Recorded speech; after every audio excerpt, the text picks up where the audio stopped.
What's going on, everybody? Thank you all for joining me today. If you haven't already, please make sure you hit the like button because that's the most important thing you can do for me on this channel. What it does, that it helps to make sure that those who are subscribed to the channel will indeed get the notifications, and it also helps to push this video through the YouTube algorithm as well. Secondly, if you're new to the channel, or maybe you've been ghost watching this channel for quite some time now, please do me a favor and yourself a favor by hitting the subscribe button as well as the bell notification next to the subscribe button so you can be notified whenever I release a new video. And lastly, please make sure you share this video out on your social media platforms as well to your family and friends to inform them on this news and information. And yes, that does help to give me a slight boost in the YouTube algorithm as well. And with the introduction out of the way, let's get into today's news. And today what I want to do is take a moment to take a trip to CNN studios. And I want to head over to CNN studios very quickly to go over a video with you all in which Byron Donalds was on a panel in which he very easily shut down anti-Trump propaganda that they were spewing. But what I want you to focus on and have on your mind is this. I want to slow it down for a little bit so I can gather my thoughts.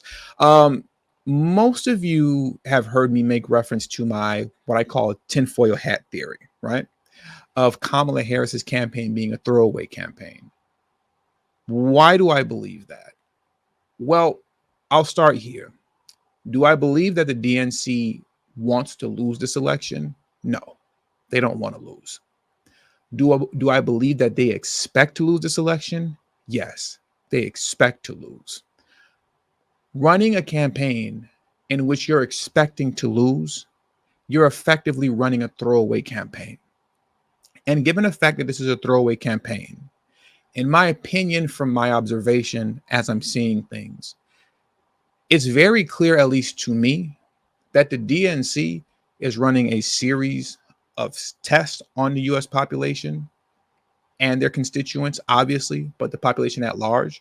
You can call it stress tests to see how far they can push the envelope with tyrannical behavior and propaganda.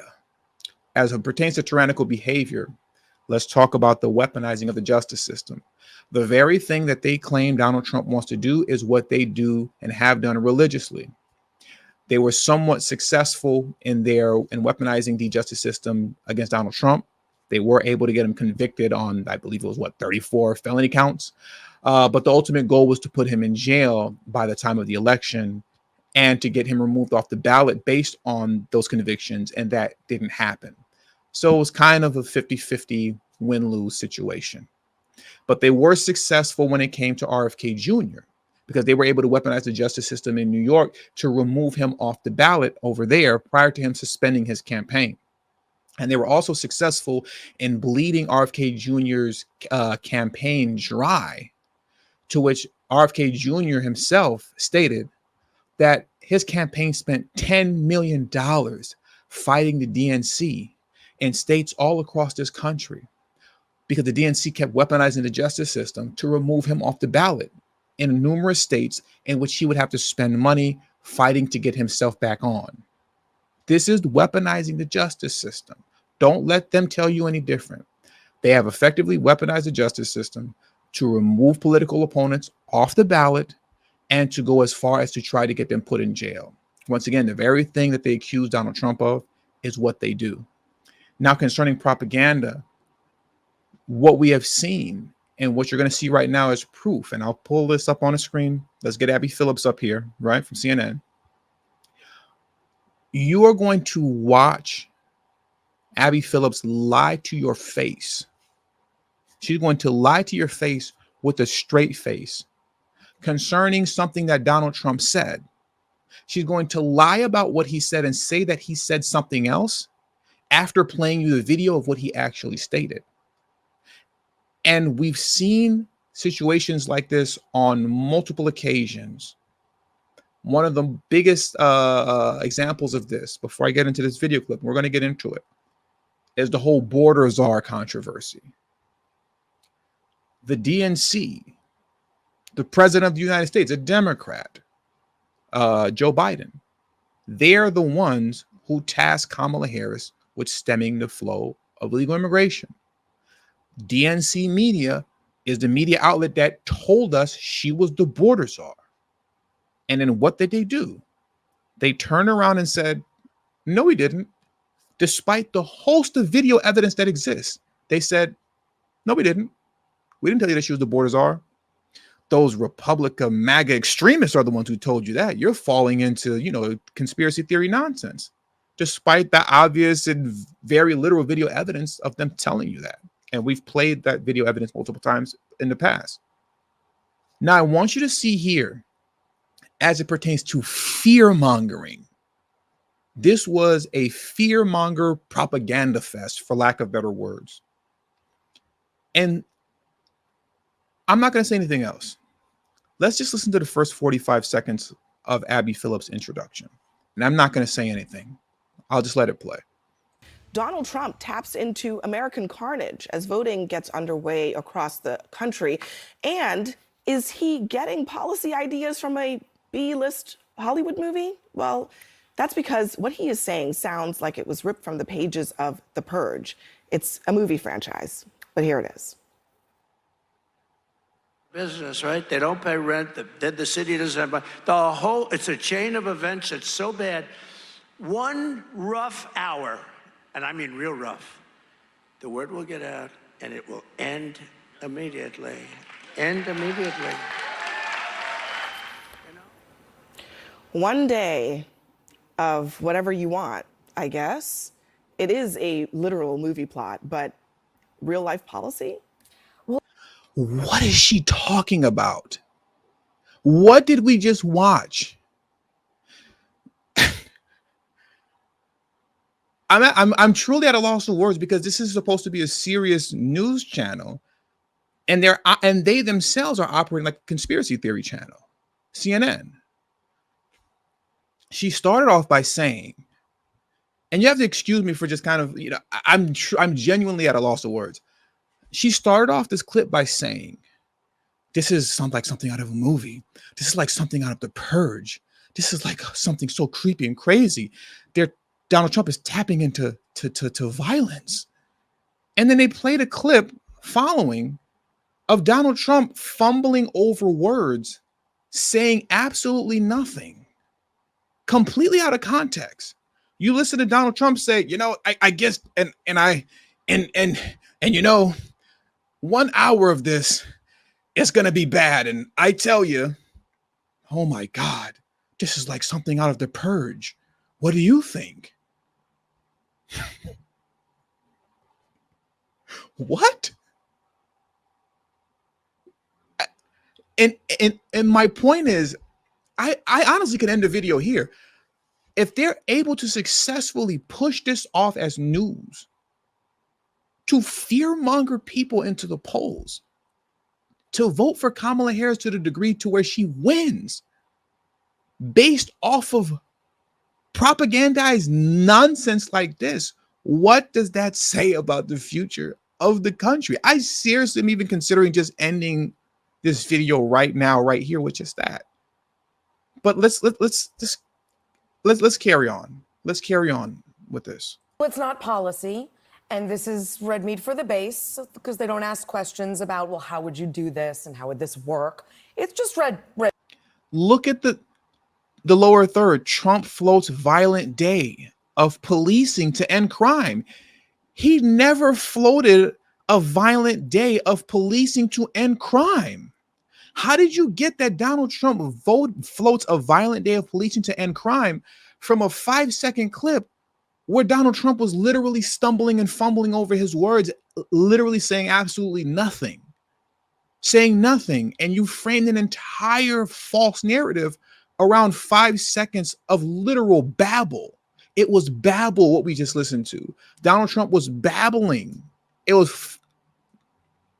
They framed an entire lie around babble. And I think it works for the base, but it reminded me of The Purge first, and then it reminded me more of the Hunger Games, where the ruling class puts a bunch of people together every year and says, you guys kill each other, to show control and instill fear in an electorate, in the citizenry, if we're comparing movies. But this is real life. And this is the kind of thing that they keep accusing Trump of being the man with the small mustache. This is man with the small mustache type propaganda that you're actually listening to right now. That's what this is that you're listening to right now. When you can take literal babble completely out of rip it completely out of context, only play 5 seconds of it and frame your own narrative around Trump going, Donald Trump wants to kill us all. Did you hear that? What are we watching right now? And you have to think to yourself, what direction are we really headed towards when this is passing as mainstream media news? And if they're successful in being able to get a candidate into office based off of this type of propaganda, turns off the people he needs to win. People in swing states who are undecided, who want to hear policy solutions, not stuff like this. I mean, but in all seriousness, Congressman, I mean, is he suggesting that cops can do whatever they want for a day and that will actually solve the problem? No, he's not. And even the clip you just played, what's it, 5 seconds out of, for Donald Trump, an hour speech? I think a lot of times people say, oh, well, he said this. For 5 seconds, yes, he says things that are unscripted. He goes off the cuff. He's not serious. There's no policy behind that. But I think where the American people truly are is they at least want to hear what somebody is thinking full-throated versus Kamala Harris, who is completely scripted, like badly scripted. I guess I wonder, and there's nothing coming out of her. What is the policy then? If it's not that, then what is actually the solution? He wants to make sure that police are supported so they're upholding the law. In every city in our country, I was in Duane Reade last night here in New York, just trying to get razor blades so I can get a fresh shave for today. I had to press the button for the attendant to come to open up the case just so I can get a pack of razor blades. That's what's going on in every major city of America. Americans are fed up with that kind of stuff. It happens because you do have a dereliction of support for law enforcement in too many cities in America. And so there's a major angst going on amongst the American people. Donald Trump said a comment for 5 seconds. That's not setting policy. That's revealing the angst of the American people. Exactly. You played a 5-second clip out of context and framed an entire narrative out of nothing. And now listen to what this clown, Mark Boykins, is going to rebut Byron Donalds with. Trump has a history of saying inflammatory things. It's not just those 5 seconds, Congressman, and you know that. He has a history that goes back from the time when he first ran for office, and he's talked about telling people in his rallies to knock the crap out of him. He had a history, even when I was working here at CNN, he was telling people how CNN is the enemy of the people. And you know what? A guy named Caesar Sayak sent pipe bombs to this building, or not to the other building that CNN used to be in, and tried to kill people. Donald Trump says things that get people hurt. When he talks, there is no evidence that that's connected to Donald Trump. How are you saying there's no evidence that that's connected to him? Talked about liberating Michigan. What happened? Gretchen Whitmer, the governor of Michigan, they tried to kidnap her. There's a plot to try to kidnap her. Every time he says something that's just 5 seconds, inflammatory statements like that. What happened when we have January 6th? It's because Donald Trump. What he's doing, if you're paying attention, is that they're justifying this type of propaganda. They're justifying saying, well, that's all you need is 5 seconds. They're justifying saying, we don't need context. We don't need to listen to a full hour. Just 5 seconds is all you need. Just 5 seconds. I want you to pay attention to how he keeps repeating that. Just 5 seconds is all you need. Just 5 seconds is all you have to hear. Just 5 seconds is all it takes. So that then justifies moving forward, especially if they're successful getting Kamala Harris in office, that justifies moving forward this type of tyrannical, propagandized behavior where you can literally take 5 seconds of somebody's words out of context and frame it into whatever narrative you want to demonize that individual, lock him up, put him in jail, put charges on him, or remove him off the ballot.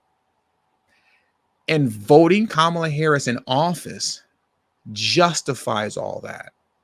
Because if the people can't see this for what it is, and they actually vote her in, it solidifies that this is the new norm. This is the new norm moving forward. This is what we can expect to see and hear moving forward. I want to let a little bit more of this play out. It's a 9-minute video. We're not going to watch the whole thing, and we're going to wrap this up very quickly right now. But I just want to get to the point to where Abby Phillips literally lies on what Donald Trump said, even though we just heard what he said, which was nothing but babble.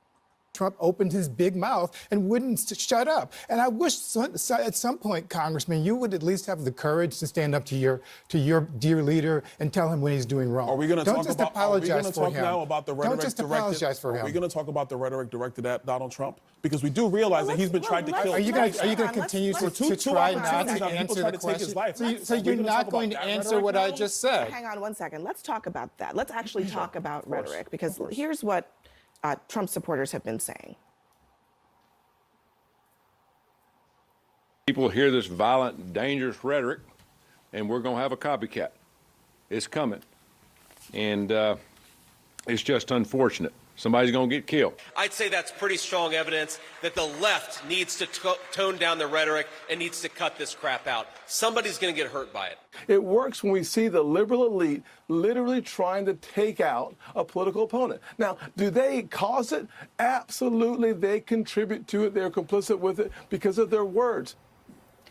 So according to those gentlemen there, saying that Trump is a threat to democracy is violent rhetoric, but Trump saying, let's just have one really violent day, that is not violent rhetoric? No, he didn't say one violent day. That's not even Trump what he said. But let's be honest about what he actually said. Can we play play it again. Trump Play again? it again, because he didn't even say that. But go ahead. Can we play it again? I want to hear it. All these stores go out of business, right? They don't pay rent. The city doesn't have money. It's a chain of events that's so bad. One rough hour, and I mean real rough, the word will get out and it will end immediately. End immediately. How is that not violent rhetoric? We have to acknowledge.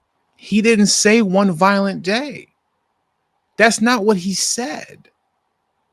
He said one rough hour of locking people up, one rough hour of actually applying the law as it should be.